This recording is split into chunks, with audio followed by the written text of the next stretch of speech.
Matapos ang pagtupa sang madamol nga ulan sa syudad sang Iloilo, pila ka mga barangay kag dalanon ang naka-eksperyensya sang pagbaha lakip na ang Taft North Mandurriao, Iloilo.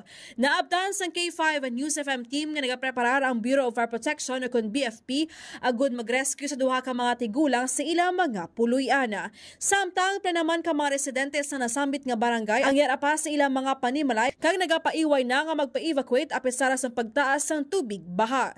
Suno kay Tatay Dodong, isa sa mga residente sang barangay Taft North Mandurriao, normal na lamang para sa ila ang pagtaas ng tubig baha. Rason hindi na sila magpa-evacuate kag hulaton na lamang nga maghupa ang tubig baha.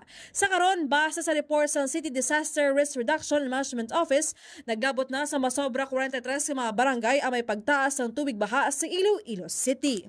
Sa karon, naanad na lamang ang mga residente sa barangay Taft North Mandurriao, Iloilo, rason nga nagapabilin sila sa ilang mga puloy-an apisar nga may pagtaas ng tubig baha. Report nagikan sa syudad sang Iloilo. Ini si K5 Jenny Kauyunan para sa Kampiyon nga balita, serbisyo publiko kag kalingawan niya sa Iloilo. K5 News FM. Ang ining balita ang ginadulong sa inyo sang DTX Coffee Mix. Himo sa natural nga sangka pareho sang amarkuso, chia seeds, sugared cane extract powder. DTX Coffee Mix. Nakakapi ka na, naka-detox ka pa. DTX Coffee Mix. Mabakal sa mga butika.